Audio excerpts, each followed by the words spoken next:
అశోక్ గారు విశాఖ పేరు చెప్తాను ఇండియాలో గంజా క్యాపిటల్ సిటీగా పేరు పొందించింది. దీన్ని ఏ విధంగా రూపు మాపుపోతున్నారు అండ్ ఇంకోటి రీసెంట్ గా డిప్యూటీ సీఎం పవన్ కళ్యాణ్ గారు మన్యం జిల్లాలో రోడ్లు వేస్తారు. ఇది ఎలా ఉపయోగపడుతుందని అనుకుంటున్నారు? అంటే గిరిజన మహిళలకు కానీ గిరిజన ప్రాంతాల్లో ఉన్న ప్రజలకు కానీ అంటే వాళ్ళకి ఉపాధి అయినా వేరేగా క్రియేట్ చేసే అవకాశం అయినా ఉందా? గతంలో కూడా ప్రధానంగా ట్రైబల్ ఏరియాలో ఉపాధి కోల్పోయారు, ఇబ్బంది పడుతున్నారని కాఫీ తీసుకొచ్చాం. ఇప్పుడు దాదాపు అరకు కాఫీ ఒక 300 కోట్ల రూపాయలు బ్రాండ్గా తయారు.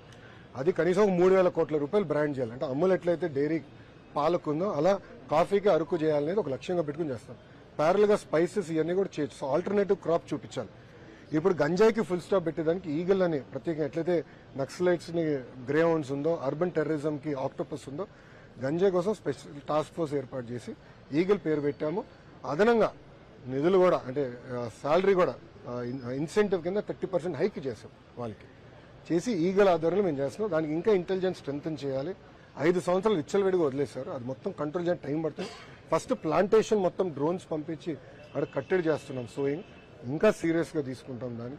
అది ఒక యుద్ధ వాతావరణం, యుద్ధ ప్రాతిపదికగా మేము పనిచేస్తున్నాం. ఇంకా విశ్వవిద్యాలయాల్లో కానివ్వండి, స్కూల్స్ లో కూడా డ్రగ్స్ వద్దు బ్రో అన్న కాన్సెప్ట్ తో ఏ మీటింగ్ పెట్టినా దాంట్లో మాట్లాడమంటున్నాం. పిల్లల్లో కూడా చైతన్యం తీసుకొస్తున్నాం.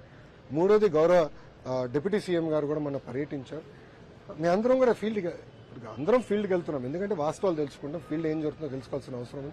అధికారులు ఒక పక్కన చెప్తారు, ప్రజాప్రతినిధులు మాకు ఫీడ్బ్యాక్ ఇస్తారు. ఫీల్డ్ లో కూడా వెళ్ళి తెలుసుకుంటే policy making, fund allocation accordingly చేయొచ్చు. వాస్తవం తరతరాలుగా ప్రత్యేకంగా ట్రైబల్ తాండాలకు వచ్చేయగలిగిన చిన్న నగరం అంటే 10 కుటుంబాలు 20 కుటుంబాలు ఉంటాయి. రోడ్ వేయాలంటే ఇబ్బంది పడతాం. అది కోట్ల రూపాయలు ఖర్చు అవుతుంది. సో ఆల్టర్నేటివ్ టెక్నాలజీ ఏముందో ఆనాడు నేను పంచాయతీరాజ్ గ్రామీణాభివృద్ధి శాఖ మంత్రిని ఆల్టర్నేటివ్ టెక్నాలజీ కూడా చూసాం. అది చేయాలి.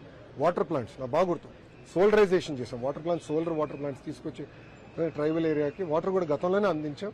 అదే దిశగా ఈ రోజు జల్ జీవన్ మిషన్ లో గత ప్రభుత్వం కూడా జల్ జీవన్ మిషన్ ఏం పెద్ద చేయలేదు. అది మళ్ళీ రివైవ్ చేసి నిధులు కేటాయించి అది కూడా అన్ని ప్రాంతాలకి మనము నీరు అందించే బాధ్యత మన ప్రభుత్వం తీసుకుంటాం.